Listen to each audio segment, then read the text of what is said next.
تماشافان برز جارا كتنا مفادكرن مجارا برز عبد الهادي درويش كو هم پیشمرگه و هم جی نویسکاره جه نشتجین کامپا دومیزیا و پانابرین روژاوای کردستانیه مجی خواست ام بهتر رونی بخن سر بر همین وی برز عبد الهادي دم باش سپاس جبو بشتر بوناتا جبلی سه بر همین تا حتنها آمدنه تا چاپ کرنه پروژه انتا یه نو چنه تا چاوا سر کار دکی زور سپاس گو اب درفت دامه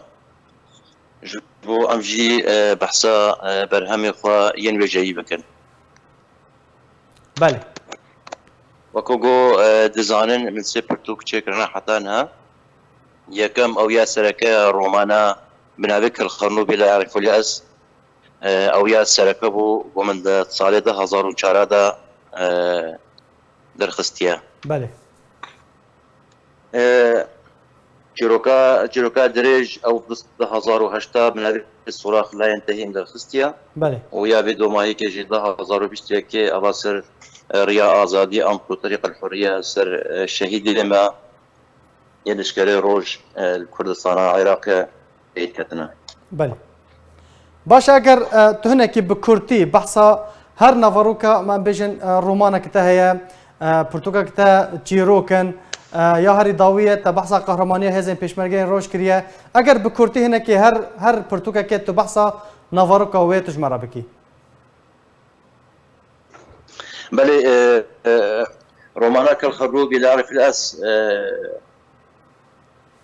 أو يا يكمين بو ومن درخستي براسي بشويكي قريب أس كومك جيروكن كرت عن كومك جيروكن جداج لا أظن كده مهاب أسبقهم رومانك بله لسر جيانم روبايتيا لكندا دبرا آجان بتايبت گو چه بوین او ململانه دنابرا آغا و چودکارا دا او عاده تقالید میچخی صادق شیسته حدا حفتیا دا دردکتن نتیجه فقیریه هجاریه مقلکی سروا آخفتیا السر براستی هندروی رومانی دا سر هستینت هوی ایگو نو يعني پیدا دبو الواقون دا جبرقو اوغن تشكي الطبيعه خو دوري باجارابون وك هاتنا مثلا سيدا جگر خوين قد هاتنا اودي مختاره هنكي بحثا كردينيه جواره ذكر يعني بري وانا كي برو كردينيه شو بله هرو هاتي دجي سر زاروكتيان گو تشي دبو پرورده دبو سر فكره كي ترسونك جو دناف همبيزي دايكو بابي خدا جو جو ترساندن وكش تيروكن خرافي مثلا قال بيجن حتى دشونا دف مالي مثلا دو مالي شي دخوندن حتى كاريو پرورده خوا يا كساتي خوا بربر برجند خي شخصي كاريبو سري وان زاروكا دبيچيني يجبر خلقي بردوامي خوا دف اغايو خلقي بله يعني بشيويكي تقريبا اما تكابيجن نافروكا رومانيا باشا هذا دوا برتوكات دوا مين بله بردوام كاك عبد الهادي برتوكات دوا مين او صراخ لا ينتهي براستي شار جيروكن يجي رحلة 1000 كيلومتر يا دوا بلا رقيب يا سيا صراخ لا ينتهي يا شارجي او البحث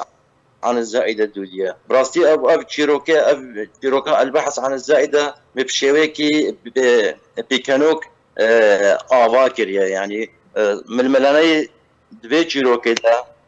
عبارة نوجدار ما الرج آواي كرداني والنفيركا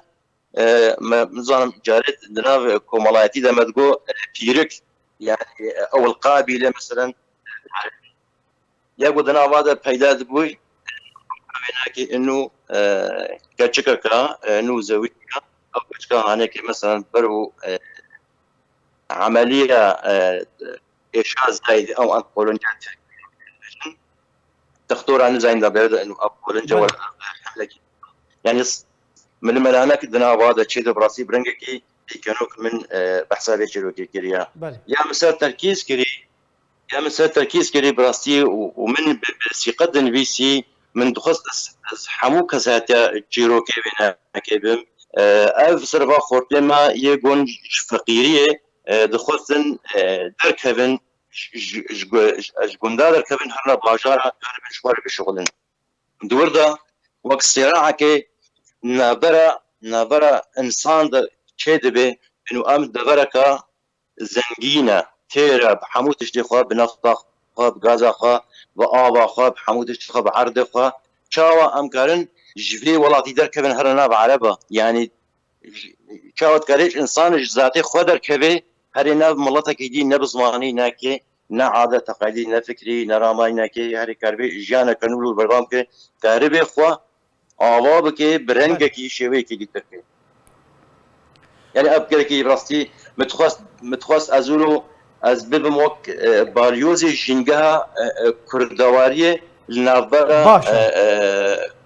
باشا برز عبد الهادي برتوكاتا يا بنافي الريا ازاديه براستي سرق مسعود برزاني جي سباسيات تكر بوجبر كنت بحثا شهيدين بشمرجين روج تدكي بحثا قهرمانيه وان دشر روبروبونا ترور ده بروجين ده ين نو تشتكي وهال السر همان پرتوکاریا آزادی و هبن گلو تو کار سر دکی یا نه؟ خدا او رومانك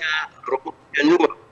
شخصيا رومان دكتور ايش يبيته بس هو بيتي مثلا ايش ونخوشيه كسي جوج روج اوای کردستان وک خورد درکتن هاتنا باشوری کردستانی بله لانه تشتكي دروج باشوری کردستان دا دمك دو درجه هذا احتمال زحمه دخول بعض هنا اوروبا اجبر اوروبا بركي فشتي بركي وقت بيجن انه مثلا اظهر ما باجار كينو ولا كينو بركي برا بشارع عبد المركز المهدو جبير نجي ده ولا قدم كنت تيجي هم نابرو كلنا كده برضه كي الاشكري روجه يعني لك ترى بجدار دبي بازی کچکه که بخوازش خورا کچکه ده گلک سپاس جبو نویسکار و پیشمرگه عبدالهادی درویش ج کامپا دومیز تو گلمبو گلک سپاس جبو بهشتر بناتر